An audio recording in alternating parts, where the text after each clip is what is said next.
Itong tinatawag na Seventh-day Adventist made in USA po yan. Bigyan nyo nga po ako ng talata sa Biblia, kapitulo at bersikulo, na sinasabi ng Panginoong Diyos na ang Seventh-day Adventist ay binigyan ng Panginoong Diyos to observe and implement the law of the Sabbath.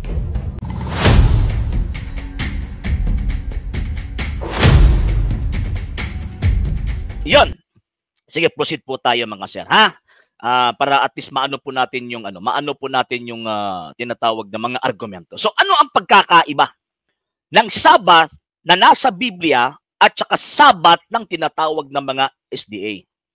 Anong pagkakaiba? Kasi kiniklaim ng mga SDA or Seventh-day Adventist members and apologists na sila daw po yung tinutukoy sa nakasulat sa banal na kasulatan. Bakit? Kasi sinusunod daw po nila yun. Remember, ang batas ng Sabat or ang commandment na kung saan doon naka-include yung tinatawag na Sabat, meron pong responsableng community na binigyan ng Panginoong Diyos concerning of that law. Remember na ang Ten Commandments, ano po yan tinatawag na divine law po yan Ang Panginoong Diyos po yung tinatawag na nag-promulgate po niyan. And at the same time, itong 10 utos na ito, 3 lang po dito ang merong tinatawag na nakabalot na seremonyas. The rest of that, yung paggawa po natin ng mabuti sa ating kapwa.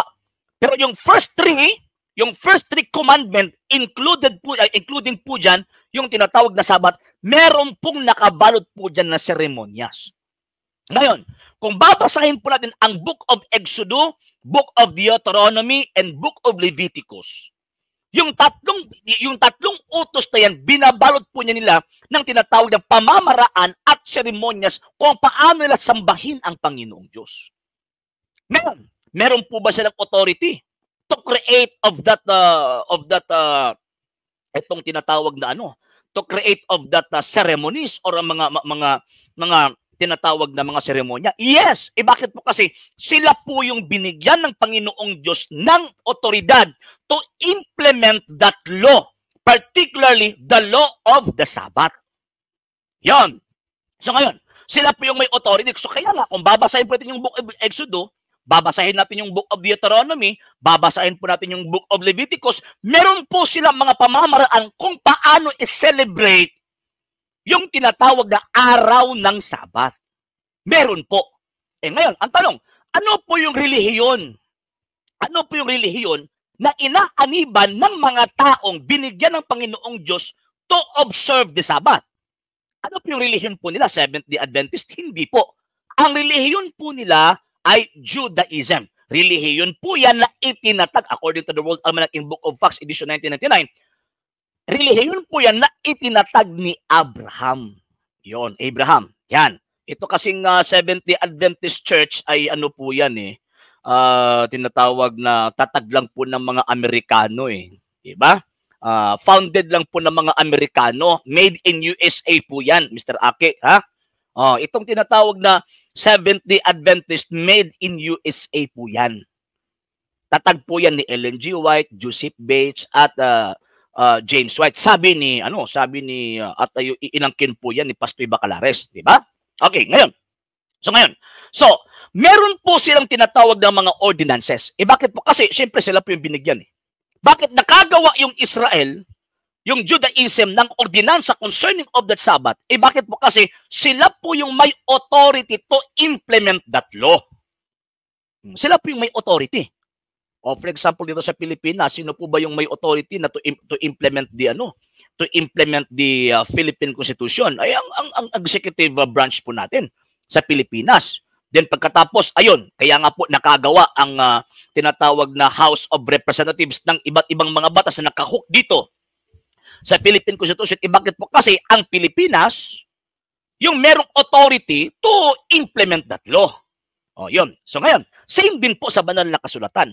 Ang divine law, ang binigyan ng utos na yan, including po yung tinatawag na Sabat, is yung mga Israelita, yung Judaic religion or yung Judaism.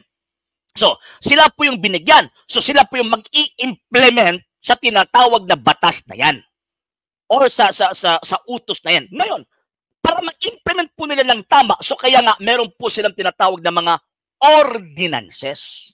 Bakit po? Kasi sila po yung mas may kapangyarihan to interpret that law. Sa ano po tayo? Sa legal parlance po tayo mga sir, mga ma'am, ha? Okay. So, sila po yung may authority to implement that law. So, kaya nga, meron po silang yung sinasabi dito sa Exodus chapter 31. Niya. Basahon na to. Mr. Aki, makinig ka para at least matuto ka. Hindi ka matututo kung si Mr. Bacalas lang yung yung pakikinggan mo. Hindi ka talaga matututo. Puro lang kayo angkin ng angkin. Pagkatapos wala kayong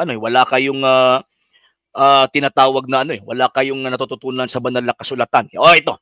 Exodus chapter 31 verse 12 hanggang 13. Okay, ano pala ito? Bisaya pala itong kinuha ko. Okay, Exodus chapter 31 verse 12 to 13. Babasahin po natin mga sir, ha? Okay, babasahin po natin. Exodus chapter 31. Ito po yung ordinansa po nila. 31, 12 to 13. Iniutos ng Diyos kay Moises na sabihin niya ito sa mga Israelita. Sundin ninyo ang aking ipinag-uutos tungkol sa araw ng pamamahinga. Dahil tanda ito ng kasunduan natin magpakailanman. Sino po yung sinabihan ng Panginoong Diyos? Si Moses at saka yung Israelita. Sa pamamagitan nito, malalaman ninyo na ako ang Panginoon na pumili sa inyo na magiging mamamayan ko. Dapat ninyong sundin na ipinag-uutos ko tungkol sa araw ng pamamahinga dahil banal ang araw na ito para sa inyo. Ang sino mang lalabag sa ipinag-uutos ko sa araw na iyon ay dapat patayin. So, meron pong utos ang mga Israelita, meron pong sinusunod na utos or ordinansa, yung mga Israelita, na sino mang tao na hindi susunod sa araw ng Sabat, yun papatayin. Death penalty, kumbaga. Yun death penalty, ha? So, question, meron po ba silang authority to implement that kind of ordinance or ordinances? Meron po ba silang authority? Yes. Bakit po? Kasi sila po yung binigyan ng Panginoong Diyos to implement the law of the Sabbath. Ngayon, mamaya na yung kailan ba yan yung Sabbath na yan? Okay, ngayon, kumusta naman po yung Seventh-day Adventist? Question, sila po ba yung binigyan ng Panginoong Diyos sa unang utos na sa pamamahinga o araw ng Sabat? Anong talata po yan sa Biblia? I-challenge ko po ito. Kasali po dito si Mr. Aki. Bigyan nyo nga po ako ng talata sa Biblia, kapitulo at bersikulo, na sinasabi ng Panginoong Diyos na ang Seventh-day Adventist ay binigyan ng Panginoong Diyos to observe and implement the law of the Sabbath. Sige nga po, anong talata yan sa Biblia? Kasi, di ba, style po ninyo, kapag hindi mabasa, huwag paniwalaan, di ba? Sige, ibigay po ninyo yung talata sa Biblia na merong Seventh-day Adventist binigyan ng Panginoong Diyos ng utos. Bakit po? Kasi particular Ang utos sa araw ng pangingin sa araw ng Sabat, particular po Hindi po general. Hindi po general. Bakit po? Kasi klarong-klaro po yan, Kung babasahin po natin, ha? Saan na ba yung Tagalog? Okay. Uulitin po natin, ha? Babasahin po natin. Hindi po sila ito lahat ng tao, 31:12. Iniutos ng Diyos kay Moses na sabihin niya ito sa mga Israelita. Hindi sinabi ng Panginoong Diyos na sabihin ito doon sa Seventh-day Adventist. No! Never po yan nangyari. Bakit po? Kasi alam naman po natin na ang Seventh-day Adventist sumulpot lang po noong 1863. So, ibig sabihin, ang Seventh-day Adventist walang koneksyon sa law of the Sabbath na ini-implement ng Judaic religion or Judaism. Wala po silang koneksyon doon. So therefore, wala pong authority ang Seventh-day Adventist na magsasabi na tayo'y mali o sila yung tama. Bakit po? Kasi wala po silang authority to implement the law of the Sabbath. Wala po. Wala po. Wala po silang authority. So ngayon, ano po yung ginagawa po nila? Ini-implement po nilang the law of Sabbath. Kayo, nagkakamali kayo kasi ganito ganyan, hindi yung sinusunod ang Sabbath. Usurpation of authority po yan. Ibig sabihin yung usurpation of authority, ano ba yan tawag ng Tagalog? Ano ba yan? Tingnan natin yung usurper. Okay, usurper. Usurper. Okay, ha? In Tagalog. Okay, tingnan natin. Okay. Mga aagaw ang sinabi dito. Mga agaw. Usurpation. Sige, usurpation of authority. Yan, authority. In Tagalog. Okay, tingnan natin, ha? Okay. Nagpagpapanggap pala. Yan, pagpapanggap. So, ibig sabihin, kung sasabihin ng Seventh-day Adventist na nagkakamali po tayo at sinasaway po nila tayo, ibig sabihin, itong tinatawag na mga taong ito ay nagpapanggap lang po sila. Hindi po sila yung totoong implementor ng batas ng Sabat. Hindi po. Bakit po? Kasi tatag-Amerikano lang po sila eh. Ibinigay ang utos ng Panginoong Diyos doon sa Israelita, hindi pa po na-discover yung Amerika. Hindi pa. So, usurper itong mga taong ito. Itong Seventh-day Adventist Church, usurper po ito sila. Nagpapanggap lang. Di mga sinungaling, di ba? Mga sinungaling. Mga sinungaling. Bakit po sinungaling? Tingnan nyo, di ba? Inaangkin na yung nakasulat sa Biblia pagkatapos sasabihin lang, kami yung sumunod sa utos. Sino may sabi na sumunod kayo? Sino may sabi na nag-o-observe kayo sa araw ng Sabat? Sino nakapag-declare na tama yung observance niyo sa araw ng Sabat? Wala eh. Di ba? Wala. Bakit po? Kasi sila po mismo na nag-o-observe sa araw ng Sabat, hindi po sila member ng Judaism. Bakit mo? Kasi ibang sekta po sila eh. Ibang sekta. So ngayon, ibig sabihin, ayan, nagpapanggap lang po sila. Yes, pretender. Nagpe-pretend lang po sila na kami yung totoo, pero hindi po. Mga sinungaling po yung mga taong yan. So kaya nga po, wag po tayo magpalin lang. So number one po yan, ha? Number one na pagkakaiba. Kasi yung araw ng Sabat, nakasulat sa Biblia, meron pong implementor. Sino po yung implementor of that law? Ang Judaism. Hindi po kasali ang Seventh-day Adventist. Kasi ang Seventh-day Adventist, nagpapanggap lang po itong mga sulpot na ito. Wala po silang kapangyarihan magsaway kahit kanino man. Sasabihin nila, kayo, hindi kayo nakasunod. Bakit po? Kasi they are usurper of authority. Dahil hindi po sila yung responsableng binigyan ng Panginoong Diyos ng batas o ng utos to implement the law of the Sabbath. Number two, mga sir, yung pagkakaiba. Yung pagkakaiba, mga sir, number two na pagkakaiba. Sa banal na kasulatan, Exodus chapter 34, verse 20, every time na magsa-celebrate, kung hindi ko nagkakamas talata, every time na magsa-celebrate ang mga Hudyo sa araw ng Sabat, magsasamba po sila sa Panginoong Diyos, may i-offer po silang sakripisyo. Doon sa templo, di ba? Doon sa mga sinagoga, may i-offer po sila na tinatawag na sakripisyo. May papatayin po silang hayop, then pagkatapos ayon, yung dugo, yun i-spread po nila doon sa lugar na kung saan at doon po nila pinaniniwalaan na isa pong sagradong lugar po yun na para sa Panginoong Diyos. Kasi yan po yung utos eh. Magbabasahin po niyo yung Exodo, yan po yung utos eh ng Panginoong Diyos. Ngayon, kumusta naman po ang Seventh-day Adventist? Kung magsa-celebrate po sila sa araw ng Sabat, kumusta naman po yung celebration po nila? May ino-offer ba silang sakripisyo? Wala. Ano ang ino-offer po nila? Entertainment. Ang Judaism na siyang pinakauna nag-implement sa batas ng Sabat, meron po silang altar. Itong fake Sabbath keepers na made in America, wala po silang altar. Ang nasa kanila, podium. Pagkatapos doon mag-entertainment. Pakinggan natin si Mr. and Mrs. at ganito ganyan. Magkakanta sila, ang kakanta nila ganito para i-offer nila sa Panginoong Diyos. Wrong! Wala po yan sa Biblia. Wala po. So, ang Seventh-day Adventist Church, fake. Pasensya na po ha. Gusto ko lang pong magbigay ng prangkang salita eh. Ang Seventh-day Adventist Church, fake church. Fake set. Usurper of authority. Number 3. Pagkakaiba mga sir, mamaya magbabasa po ako ng mga comments po ninyo mga sir ha.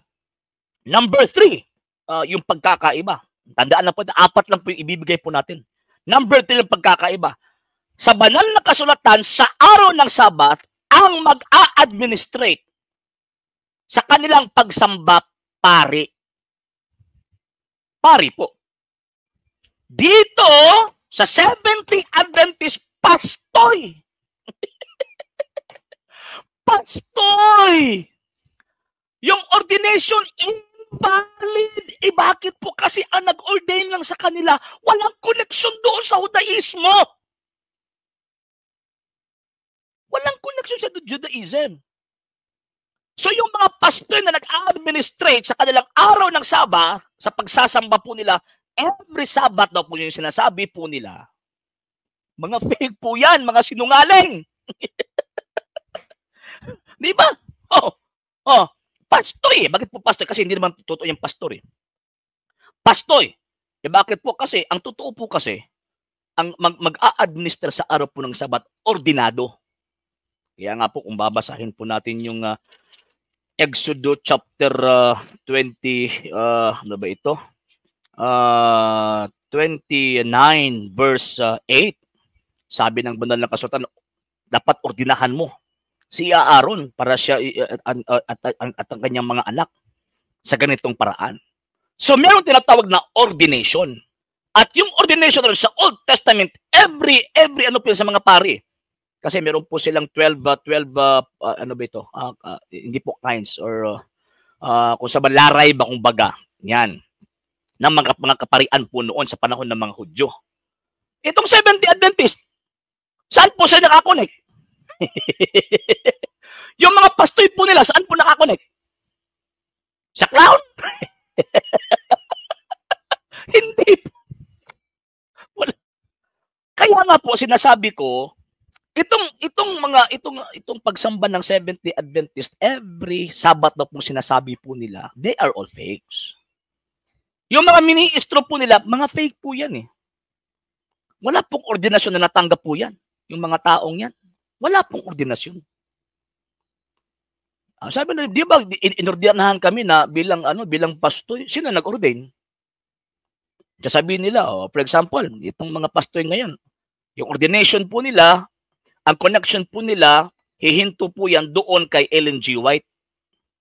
Before Ellen G. White, sino po nag-ordain kay Ellen G. White at saka kay para tinatawag na mag-ordina din? Wala eh. At sino pong mga Hudyo na dumating doon sa pumunta doon sa Amerika para mag-ordain ng mga Amerikano to administer the law of the Sabbath? Wala. Yung pagkakaiba.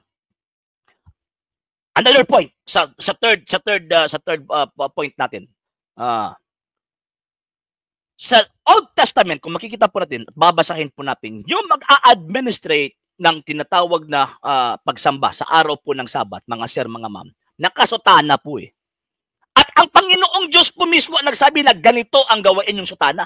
Hindi po sinabi ng Panginoong Diyos na gumawa kayo or magsuot kayo ng Amerikana. Wala eh. So kaya nga, ito yung sinasabi ko always, ang Seventh-day Adventist Church, fake sect po yan. Yung mga ministro po nila, mga fake pastoy po yan. Fake. Fake po. Maniwala kayo sa akin o sa hindi, yan po yung katotohanan. Kaya nga po, di ba, tinitinan po natin kung meron ba silang koneksyon sa itong nag-aangkin na they are Sabbath keepers sa Biblia kasi inaangkin lang po nila yung kasulatan eh. Di ba yung always po sinasabi, claiming and proving are two different things. Claiming and proving are two different things. Pwede po tayong mag-angkin pero dapat bigyan po natin ng pruweba. Yan po. So ano po yung prueba po nila na meron po silang connection sa Judaism? Wala eh. Wala. Wala. Last point. Last point po natin mga sir, mga ma'am. Yung mga Sabbath keeper po noon, belong po sila sa relihiyong Judaism. Yung po yung sinabi ko po kanina. Judaism, itinatag po yan ni Abraham, according to the World Almanac in Book of Facts Edition 1999. Ang founder po niyan, si Abraham, ay talagang isinugo ng Panginoong Diyos. Ngayon, Seventh-day Adventist, sinong nagtatag? Inangkin ng kanilang pastor na nagtatag si Ellen G. White, James White, at saka si Joseph Bates. Pagka na lang, hastang tikangkanga. Diba? Wala eh. So, ibig sabihin, wala po silang koneksyon. Ang Seventh-day Adventist Church ngayon, wala pong koneksyon sa sinasabing Sabat sa Biblia. Wala po. Wala po. Wala po. So, kahit na mapuputol na po yung mga ugat po nila sa leeg, sasabihin po nila, kami ang sumunod sa araw ng Sabat. Wala kayong koneksyon. Sa Bisaya pa, wa mo'y labot. Wala kayong koneksyon sa Sabat na nasa Biblia. Wala po. Wala po. Wala po. So yung apat na argumento na yan, umasagot po yan ng mga kaibigan po nating mga members ng Seventh-day Adventist. Ipasagot po natin na i-connect po nila yung sarili po nila sa banal na kasulatan at sino po nagturo sa kanila niyan. Bakit po? Kasi ang Seventh-day Adventist po kasi, according sa kanilang mga dokumento and according din po sa kasaysayan, na bakit po sila sumusunod sa araw ng Sabat? Hindi po dahil tinuruan po sila. Hindi po dahil may connection po sila doon sa Judaismo. Kung hindi, sumusunod sila sa araw ng Sabat dahil influence po sila sa tinatawag na Seventh-day Baptist Church.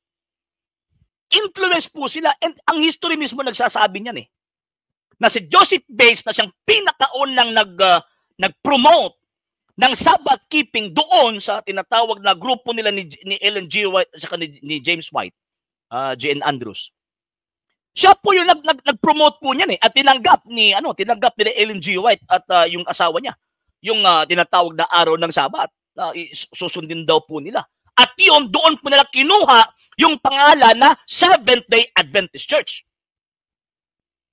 Saan po galing yun? Itinubas sa kanila? Hindi. Nanggaling po sa study lang po nila. Saan po yan sa Biblia? Na meron ka ng authority to implement dahil nag-study ka lang? Wala eh.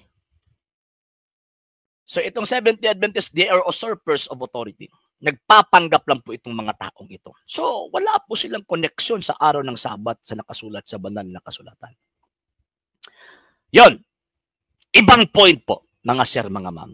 Diba sinasabi nila, diba always po nilang sinasabi na, inangkin daw po ni Father Darwin yung tinatawag na nandyan pa rin daw po yung araw ng Sabat. Actually, hindi po kasi basta-basta po nila maiintindihan Kung i-compare po natin yung pag-iisip ng pari natin o mga pari po natin sa pag-iisip po nila, ang layo-layo. So kung magsasalita yung pari, i-interpret po nila ng hindi po tinatawag na same sa interpretation po ng pari. Talaga magkakagulo-gulo po yung mga pag-iisip at interpretation po nila. 12 years nag-aaral, pagkatapos i-interpret lang yung sinasabi niya. Sa 6 months, pastor na? Hindi. Bakit sinabi ni Father Darwin na nandyan pa rin po yung tinatawag na Sabat? Morally speaking, yes. Bakit? Kasi yung sinabi ko po kanina, sa 10 utos, lahat po yan moral law. Pero doon sa 3 pinakauna, nilagyan po yan ng mga implementors of the law ng seremonyas. At yung seremonyas na yan po yung bumabalot. Yan po yung bumabalot sa 3 utos na yan na yun, sambahin ang Panginoong Diyos, wag gagamitin yung tinatawag na pangalan ng Panginoong Diyos sa hindi mabuting paraan, and at the same time yung araw ng Sabat. Yung 3 yan, meron silang seremonyas kung paano nila sasambahin ang Panginoong Diyos. At yung seremonyas din, yan po yung pinutol ng Panginoong Jesucristo. Yan po yung pinahinto, yung seremonyas na yan. At sa seremonyas, kasali dyan yung pagpili ng araw. Kasali dyan. So therefore, kasali sa non-essential part of the law, of the divine law, na pwedeng mapalitan, pwedeng ma-amend, yung tinatawag na araw na kung saan doon po sila magsasamba. Napalitan nga yung mga sakripisyo, how much more yung araw, di ba? Napalitan nga, di ba? O, ibasahin nyo yung Hebrews chapter 10. Napalitan nga na noon ang mga pari noon nag-o-offer ng mga hayop at papatay nila at iyon ano po nila yung dugo doon sa tinatawag na altar. At pinahinto po yan dahil merong perfect priest na mag-o-offer ng perfect sacrifice. Sino po yung nag-amend? Hindi po tao yung nag-amend. Ang nag-amend po sa batas na yan, ang Panginoong Jesucristo. Bakit po? Kasi siya po mismo ang nagbigay sa batas na yan. Bakit po? Kasi legally speaking, hindi po pwede na ang isang batas i-amend ng iba na walang koneksyon doon sa tinatawag na gumawa ng batas na yon. So, ang Panginoong Jesucristo, kasi isa po sa Santissima Trinidad, di ba? Isa po sa Santissima Trinidad. Ang Ama nagbigay ng utos, then inamend po ng anak sa pamamagitan ng kanyang kamatayan. So ngayon, ang amendment pagdating sa new people of God sa pamamagitan ng ating Panginoong Jesucristo, so kung na-amend yung pamamaraan ng pagsamba po nila, maa-amend din yung araw. At ang Kristo po mismo ang nag-amend. Instead of Saturday po siya muling mabubuhay, muli po siyang nabuhay pagka Sunday. Pinulfill muna niya yung tinatawag na araw ng Sabat kasi namahinga po siya doon sa libingan ng Saturday. Then pagkatapos muli po siyang nabuhay pagka Sunday at doon inimplement yung pagsamba ng mga apostol na kung saan yan po yung bagong iglesia kumbaga. Bagong community, bagong people, new people of God. Sa pamamagitan ng Panginoong Jesucristo. So kaya nga, yung mga Kristiyano na kung saan sumusunod sa ating Panginoong Jesucristo, hindi na po sumusunod sa araw ng Sabat. Yun. Hindi na po sa sumusunod sa araw ng Sabat, ceremonially, bakit po? Kasi tapos na po yan. Pero morally, yun, ang pagsasamba po nila, meron po silang bagong pamamaraan, yung pag-o-offer ng perfect sacrifice, yung sinabi sa banal na kasulatan, from the rising until its sunset, i-offer yung perfect sacrifice. And what sacrifice po na yan? Yung sakripisyo na yan, yan po yung Santa Misa. Na sinabi ng Panginoong Jesucristo, do this in remembrance of me. Yan po mga sir, mga ma'am. So, kaya nga, mga sir, mga ma'am, itong Seventh-day Adventist, kahit nakailang beses po nila aangkinin yung nakasulat, mananatili po yung katotohanan na itong sektang ito nagpapanggap lang po. And sino po ba yung Sino po ba yung nagpapanggap? Mahilig na magpapanggap po. Natin? Babasahin po natin yung 2 Corinthians chapter 11 kung hindi ako nagkakamali. Mga sir ha, babasahin po natin ha. 2 Corinthians chapter 11. Babasahin po natin ha. Okay. Yun. Nagpapanggap o nagkukunwari. Itong mga taong ito, nagkukunwari po ito . Okay. At hindi naman iyan nakapagtataka. Ito yung sinabi ni San Pablo. At hindi naman iyan nakapagtataka. Dahil maging si Satanas ay nagpapanggap rin na anghel ng Diyos na nagbibigay liwanag. Itong SDA, nagpapanggap po ito . So, ibig sabihin, yung nature ni Satanas, yan po yung sinusunod po nila. Ano po yung nature ni Satanas? Di ba? Nagpapanggap, nagkukunwari. Ito, nagkukunwari itong mga taong ito . Di ba? Nagkukunwari. Sabi nila, kayo, Dominguista, kami Sabadista. Tanong, totoo po ba talaga na Sabadista kayo? Ano po yung religion inaaniban po ninyo? Relihiyon ng Judaismo o relihiyon o sektang itinatag doon sa Amerika?